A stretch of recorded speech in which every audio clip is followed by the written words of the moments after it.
tok tok tok, pintu diketuk. Bila dibuka, tak ada orang. Akibatnya, semua orang panik, berjaga malam, mencari siapa gerangannya.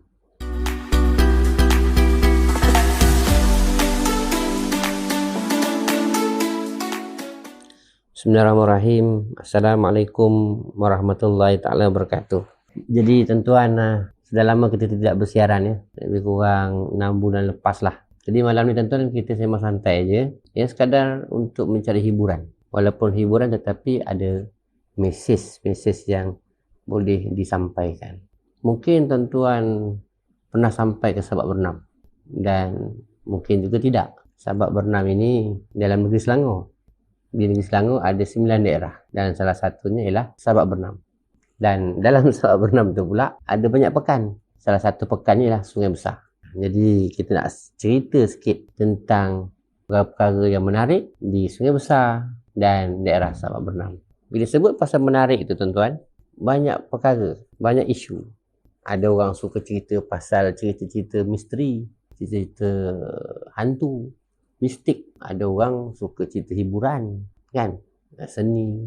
Ada orang suka cerita politik. Ada orang suka cerita hobi dan berbagai-bagai lagi.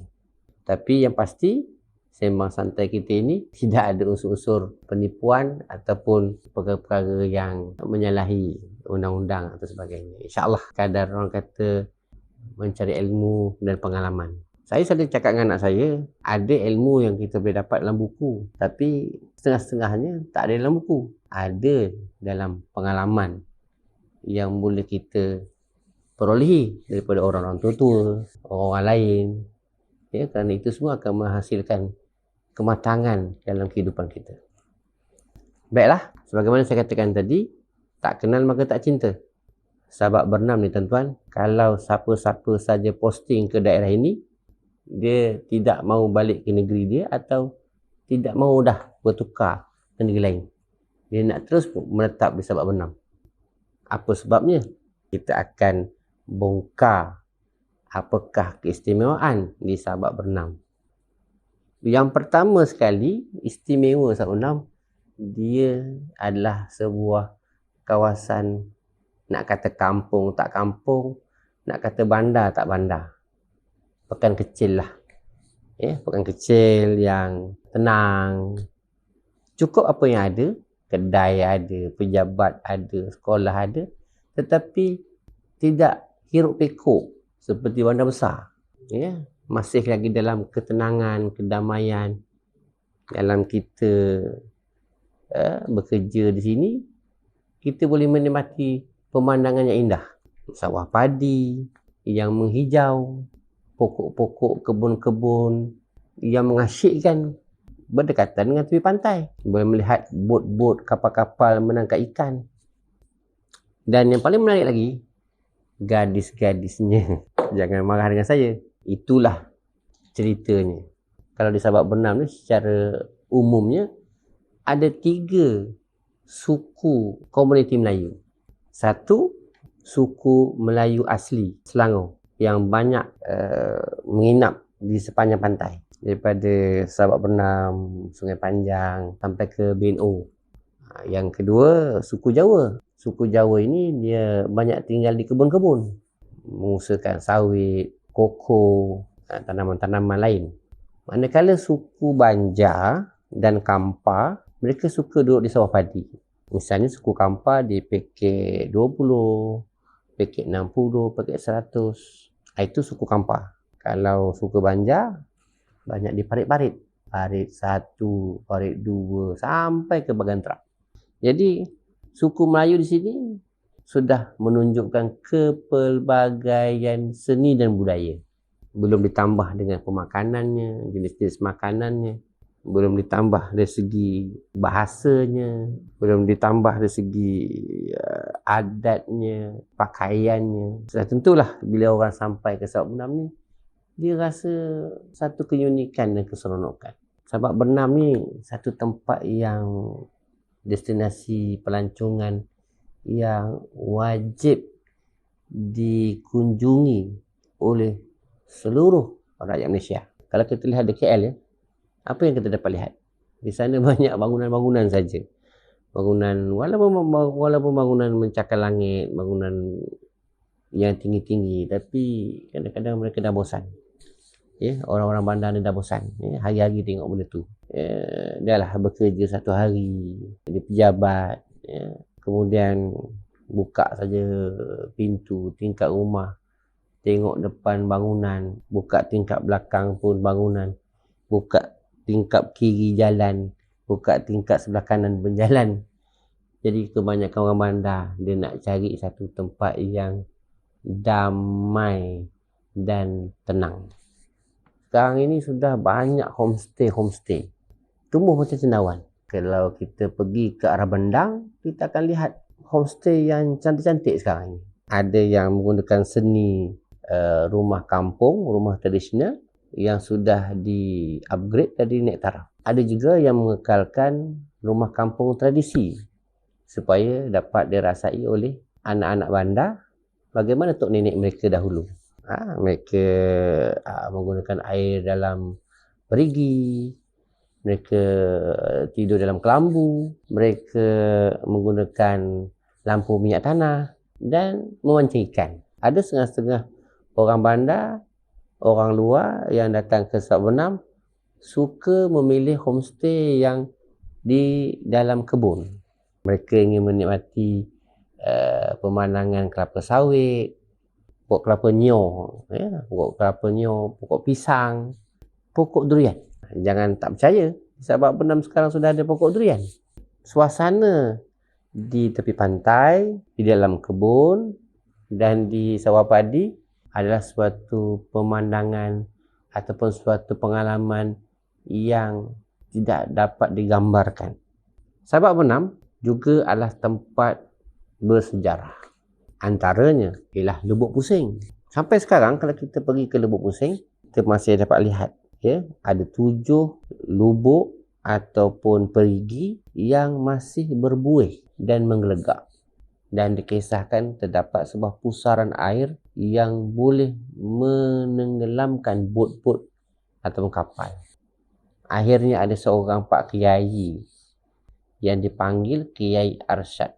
Beliau telah pergi menaiki sampan ke arah Lubuk Pusing tersebut, ke arah pusaran tersebut dan membaca doa serta mencampakkan serban beliau ke dalam pusaran air di sungai Bagantrap tersebut. Berkat daripada doa dan serban yang dicampakkan ke pusaran air di Lubuk Pusing tersebut telah menyebabkan pusaran yang besar itu telah hilang. Sebab itulah peristiwa Lubuk Pusing ini di Sabak Benam dan kehebatan Kiai Arsyad ini sebagai orang yang mempunyai karomah cukup terkenal sehingga kan dikunjungi ramai orang di Masjid Lubuk Pusing Bagantrap. Kalau kita masuk ke kebun di Lubuk Pusing tersebut, masih ada lagi saki-baki pusaran air yang besar itu sudah menjadi 7 kolam kecil yang masih lagi berbuih airnya. Inilah di antara kisah menarik di Sabak Benam. Dan begitu juga sejarah di Kampung Tok Khalifah yang merupakan kawasan lalu lalang kapal satu ketika dahulu, antaranya lah kapal-kapal daripada Arab, dan orang Arab yang turun di situ dipanggil Tok Khalifah. Mereka ini dianggap sebagai ulama-ulama yang berdakwah di Kampung Tok Khalifah. Selain daripada cerita-cerita sejarah di Sabak Benam, antara yang menarik juga ialah makanan. Kalau makanan biasa itu kita tidak heran kerana boleh didapati juga di bandar. Tetapi yang istimewanya makanan tradisi komuniti Melayu suku Jawa ialah nasi ambeng. Mungkin tuan-tuan pernah merasai nasi ambeng dan mungkin juga tidak. Kalau kita pergi ke Kelantan, kita akan jumpa nasi kerabu. Kalau kita pergi ke Terengganu, kita akan jumpa nasi dagang. Tetapi kalau tuan-tuan pergi ke negeri Selangor, menjurus ke daerah Sabak Benam, tuan-tuan akan jumpa nasi ambeng. Suku-suku Banjar di daerah Sabak Benam juga ada makanan tradisionalnya seperti wadi kepeng, seperti wajik, seperti pakasam dan lain lagi. bagaimana pula dengan orangnya? Kalau tuan-tuan dapat berkahwin dengan orang Jawa ini terkenal dengan sifat rajinnya. Kalau dahulu orang Jawa suka buka kebun, hutan yang tebal, habis dibukanya menjadi kebun. Kebunnya bersih tuan-tuan. Kalau gadisnya pula rajin masak, rajin kemas rumah. Tuan-tuan tak bimbang dah, tak perlu orang gaji. Kerana gadis-gadisnya sangat rajin dan pandai menghias rumah. Perang Banjar lagi hebat. Golongan lelakinya kuat bekerja. Siapa-siapa yang berkahwin dengan lelaki Banjar memang tak akan kering lauk di dapur kerana mereka orang yang kuat bekerja. Kalau perempuannya pula ramah-ramah. Orang Banjar memang ramah. Rumah tak akan sunyi. Bagi suku Melayu asli Selangor, orangnya memang baik-baik hati. Suka menolong orang. Pantang saja diminta tolong, pasti mereka cepat menolong. Bagaimana pula suku Bugis? Jangan lupa, di Sabak Benam pun tempatnya juga. Antara negeri yang raja-rajanya Bugis ialah Johor, Selangor dan Perak. Komuniti Bugis ini dia tidak tinggal setempat. Tidak macam komuniti Jawa, Banjar dan Kampar ataupun Melayu asli Selangor. Tetapi suku Bugis ini dia suka duduk berpecah. Sebab itulah suku Bugis ini setengah-setengahnya sudah tidak pandai bercakap Bugis. Tetapi mereka tetap mengaku diri mereka Bugis. Jati diri Bugis itu tetap ada. Walaupun percakapan bahasa itu sudah hampir hilang. Tuan-tuan, semuanya ada di Sabak Benam. Dan yang terakhir, di Sabak Benam juga banyak juga cerita-cerita misteri. Tuan-tuan ingat lagi tak? Kisah hantu ketuk. Tok tok tok, pintu diketuk. Bila dibuka, tak ada orang. Akibatnya, semua orang panik. Berjaga malam. Mencari siapa gerangannya. Kecoh satu negara. Berbulan-bulan peristiwa ini berlaku. Kereta peronda polis ke hulu ke hilir.